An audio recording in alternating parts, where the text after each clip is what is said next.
Good afternoon. Today I have the pleasure of interviewing the first ever graduate student clone. Clone, please tell our viewers what it's like to research your own reproduction, since your origins are well contested, to say the least. Well, I wrote a lot of the dissertation, and researching cloning as a clone can really be, to say the least. You know, Maria was into the cyborg stuff for a while, and it's been stressful to consider myself the byproduct of illegitimate offspring of militarism and patriarchal capitalism. Everyone is always going on and on about the cyborg.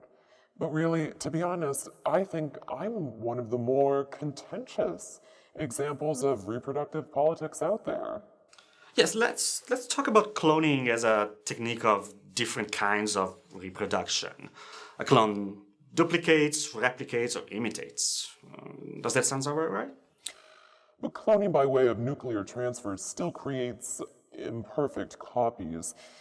Even identical twins share more genetic material than Maria and myself. I myself am a product of genetic engineering, and I suppose that comes with a certain perception of artificiality. Well, Maria is a close friend of mine, of course, and I can tell that you are her clone, but I can't help notice some differences. There does seem to be a bit of a mismatch here, by which you're simultaneously like the double and the opposite of your original. Well, certainly your voices are different. Right. Well, what can we really glean from a voice, Carlo? How do we listen to voice? We hear pitch, timbre, tone, color, grain. And from this listening, we often imagine, assume, and construct particular bodies, unique political subjects from which a voice is produced. Before you've even understood what I'm saying, you've already heard my voice. My voice is like the skin of my thoughts. Its cadence resonates along a signifying chain, sounding a record or archive of my own personal history, however imperfect or incomplete. But it's precisely these types of assumptions about the sound and source of voice that lead us to one of its political fictions, that voice conveys immediacy, presence, truth.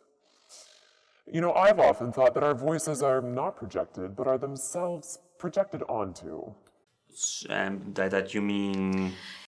I'm a copy, but without an original. Yes, that seems stressful though, like even the making of an identity crisis. You know, you're really right. I sort of wonder, I wonder about that. As a clone, am I the ultimate icon of the Anthropocene? A figure that embodies the absolute dominance of human over nature? Or am I harbinger of the eventual post-extinction world? Does my voice really give me agency? Or does it merely sound the displaced translation of labor on dispossessed or disempowered bodies? Well, seems to me that by cloning, society has to some extent succeeded to sidestep a particular mode of social reproduction. Since you don't have parents, so to speak. Well, sure. But I worry that my existence nonetheless mimics how the nuclear family perpetually reconstitutes capitalist systems, albeit by different technical means. I suppose I do show how the autonomously reproduced body is rendered possible and, as you can hear in my voice, rendered audible. Well, we did try to get Laurie Anderson's clone, but his publicist said he wasn't available. Not available? He's been washed up for years. I mean, he wrote all that music for Anderson, performed it, he sang it, and all this talk about voice as a mechanism for political agency. But if anything, the voices of clones operate at another level of alienation concerning the distribution of labor. I mean, what bodily sovereignty do I really have?